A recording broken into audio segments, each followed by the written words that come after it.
अस्सलाम वालेकुम दोस्तों, कैसे हैं आप सब? ठीक ठाक हैं?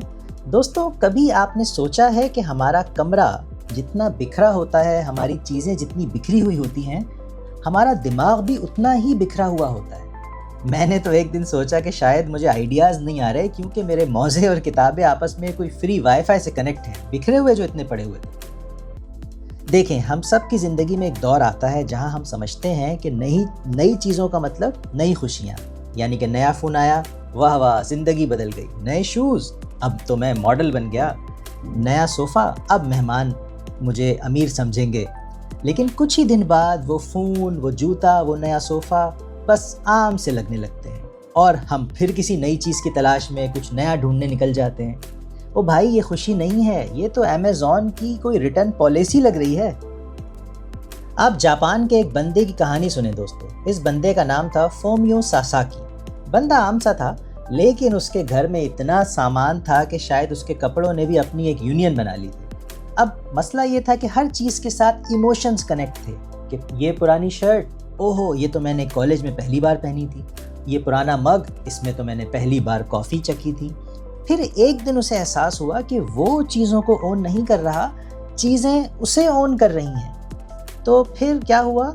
उसने वो सब कुछ बेच दिया, दे दिया या फेंक दिया, और अब वो बस एक बेड, एक कुर्सी, एक कप और एक दिल के साथ सोता है, पुरसुकून, पीसफुल, खुश और हल्का फुल्का। फोमियो सासाकी ने उसके बाद एक किताब लिखी। उस किताब का नाम था गुड बाय थिंग्स। तो जो दोस्तों, फोमियो सासाकी ने ये जो किताब लिखी गुड बाय थिंग्स, इसमें इसने बताया है कि ये जो चीज़ें होती हैं, जब ये चीज़ें और बहुत ज़्यादा चीज़ें हम जमा करते हैं तो उससे हम अपने ऊपर एक एक्स्ट्रा बर्डन ले लेते हैं और भारी भारी महसूस करते हैं। तो हमें क्या करना चाहिए? हमें कम चीज़ों के साथ ज़िंदगी गुजारने की आदत डालनी चाहिए। और ये सासाकी भाई जो हैं, कम चीज़ों के साथ ज़िंदगी गुजारने के फ़ायदे भी बताते हैं, तो जो मैं आपको इस वीडियो में बता रहा हूँ दोस्तों। सासाकी ने कहा कि जब मैंने अपनी चीज़ें कम की तो मैंने अपनी फ़िक्रें भी कम की, क्योंकि जब चीज़ें कम होती हैं तो फिर सफाई करना आसान होता है, उनको संभालना आसान होता है और दिमाग और इंसान भी हल्का फुल्का रहता है। सोचें, अगर आपके पास सिर्फ वही चीज़ें हों जो आप वाकई इस्तेमाल करते हैं तो आपके पास वक्त बचेगा, एनर्जी बचेगी और माइंड भी फ्री रहेगा।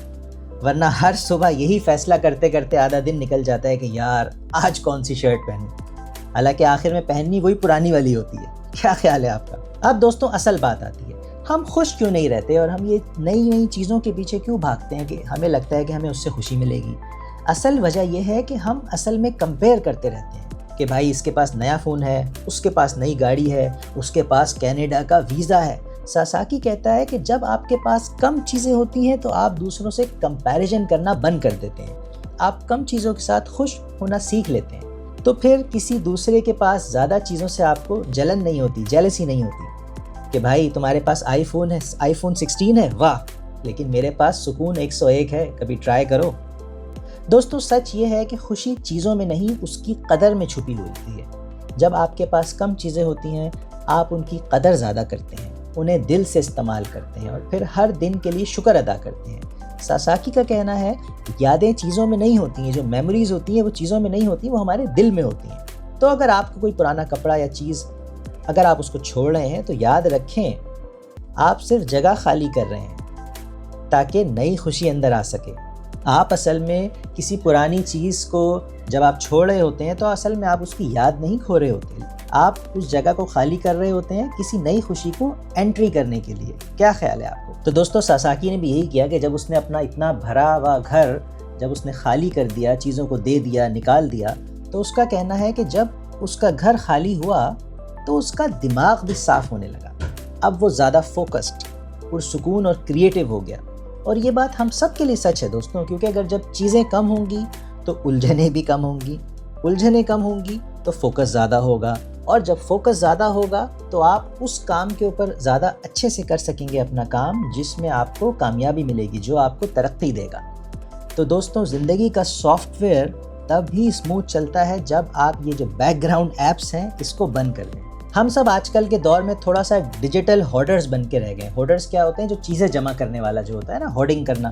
तो हम भी आजकल डिजिटल होर्डर्स बन गए हैं कि फ़ोन में या कंप्यूटर में हज़ारों तस्वीरें, पिक्चर्स जमा की हुई हैं, ईमेल्स जमा की हुई हैं, मीम्स सेव करके रखे हुए हैं, और आधे वक्त में खुद याद नहीं रहता कि रखा क्या है। सासाकी का पैगाम मैसेज ये है कि goodbye things hello life, यानी चीज़ों को बाय बाय कहो, ज़िंदगी को वेलकम कहो, चाहे वो चीज़ें फिज़िकल हों या डिजिटल।